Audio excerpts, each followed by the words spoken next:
wá sí etí ìgbọ́ yín ní Ojú Dúdú. Eré yìí dá lórí àrùn lùkúlùkù coronavirus tí ó ń jà rìnrìn káàkiri àgbáláyé. Kí Elédùmarè ṣàánú fún gbogbo wa. Àṣẹ. Kòró ń bẹ níta, kòró ń bẹ níta, ẹ̀yin èèyàn wa ẹ ṣọ́ra fún coronavirus. Ó yá o. Kòró ń bẹ níta, kòró ń bẹ níta, ẹ̀yin èèyàn wa ẹ ṣọ́ra fún coronavirus. Kòró ń bẹ níta, kòró ń bẹ níta, ẹ̀yin èèyàn wa ẹ ṣọ́ra fún coronavirus. ẹ̀yin ẹ̀gbọ́n mi abẹ́rẹ́ nǹkan ni ẹ wo ó ti sú èmi o ká mọ dúró sílé ebi ń pa èmi o. Ebi ń pa gbogbo wa ṣùgbọ́n fún àǹfààní gbogbo aráàlú náà ni kọ́lọ́n sáfà náà fà mẹ̀kúnnù yìí náà ni. tí wọ́n sọ mi jàre tí tẹ̀lé mọ́ wo Premier League gbogbo oṣù àwọn bọ́ọ̀lù àrí kankan wò ní. sọ̀rọ̀ bọ́ọ̀lù là ń bá ọ sọ ní àdékárì nǹkan jẹ́.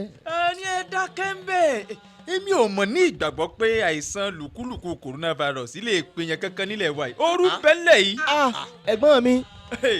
a ní ò lè pa yẹn kankan aláìní kan ṣe ní ibò mọ́. bọ̀dá mi láì ṣe pé ẹ kì í gbọ́ rédíò àti ìròyìn tí ń lọ káàkiri.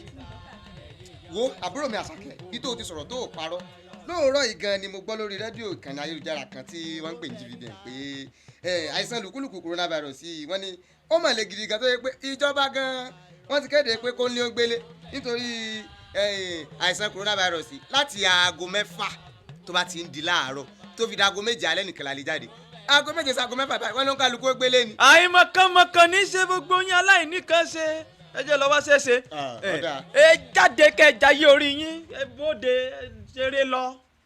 ẹ̀yin ẹ̀gbọ́n mi ẹ jẹ́ ká kíyèsára pẹ̀lú gbogbo tá à ń sọ yìí o ẹ̀gbọ́n mi Àjàní ẹ̀gbọ́n ẹ wò lóòótọ́ àti lódodo ni pé àrùn lùkúlùkù coronavirus ń bẹ níta ṣùgbọ́n ìbádá ká kíyèsára ká gbogbo ìwà ìdọ̀tí àti oríṣiríṣi ọ̀rọ̀ ojú dúdú pẹ̀lú ọ̀rọ̀ coronavirus káwábì kan kò sí ẹjẹ́ agbọ́ntáyé ń sọ ẹ wo àwọn onímọ̀ ẹ̀kọ́ dókítà tí wọ́n ń gbé fúláàtì kẹta lọ́hùn ìyún dókítà Bánjọ tí wọ́n wà ní ilé ìwòsàn gíga jùlọ àti wọ́n ti wà ní ilé ìwòsàn láti gbọ́jọ́ 6 sẹ́yìn tí wọ́n ń bá ìjọba ṣiṣẹ́ lórí ọ̀rọ̀ àrùn náà ni àwọn ganan kó ọṣẹ tá a fi ń fọwọ́ tá a fi ń fojú fọ gbogbo ẹ̀ àwọn ganan kó fún wa ẹ wo ẹ̀gbọ́n mi kò ní í dáa káyọ̀kẹ́ mọ́ gbàgbọ́ lọ́rọ̀ yìí ọ̀rọ̀ ń bẹ lóde o kòró ń bẹ ẹ̀gbọ́n mi o èmi Àjàní mo sọ fún yín kò sí kankan ta. ẹ wo ẹ̀gbọ́n ẹ má bínú mi fẹ́ dé yàrá lọ́hùn mo fẹ́ lọ pọn mi.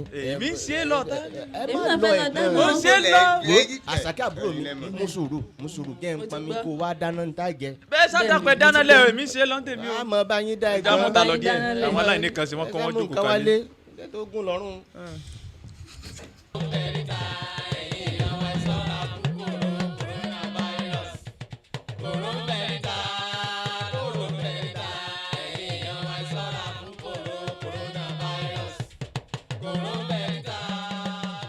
lẹ́yìn ọjọ́ díẹ̀. ẹ wo bọ́dá mi Àjàní o ara wọn gbóná bẹ́ẹ̀ ni o wá wò wọn ara wọn gbóná o. ẹ̀gbọ́n mi Àkànmú máa bọ̀ jájọ gbẹ́gbọ́n mi ya. ara wọn ti gbóná wá wò wọn.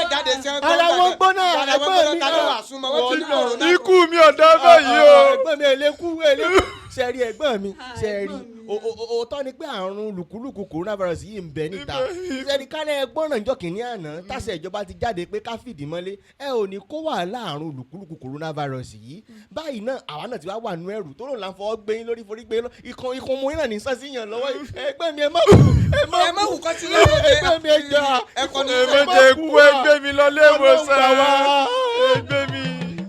kòró ń bẹ níta kòró ń bẹ níta ẹ̀yin èèyàn wa ẹ ṣọ́ra fún coronavirus ó yá o.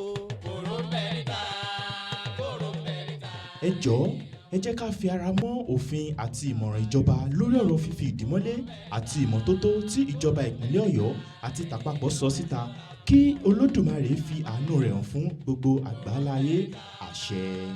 iléeṣẹ́ Akewi Art House Limited ló ṣe àgbékalẹ̀ eré orí ìtàgé yìí ẹ sì lè kàn sí wọn lórí ìkànnì ayélujára wọn www.akewiarthouse.com tàbí lórí ẹ̀rọ ìbánisọ̀rọ̀ yìí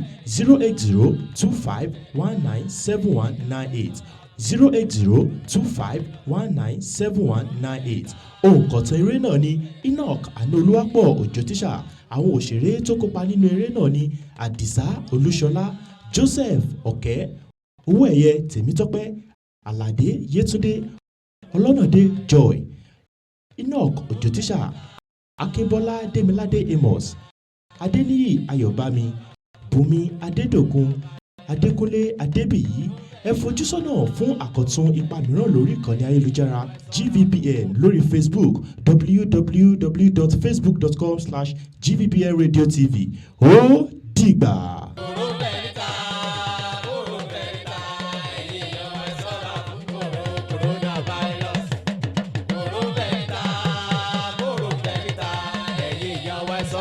Kòrónà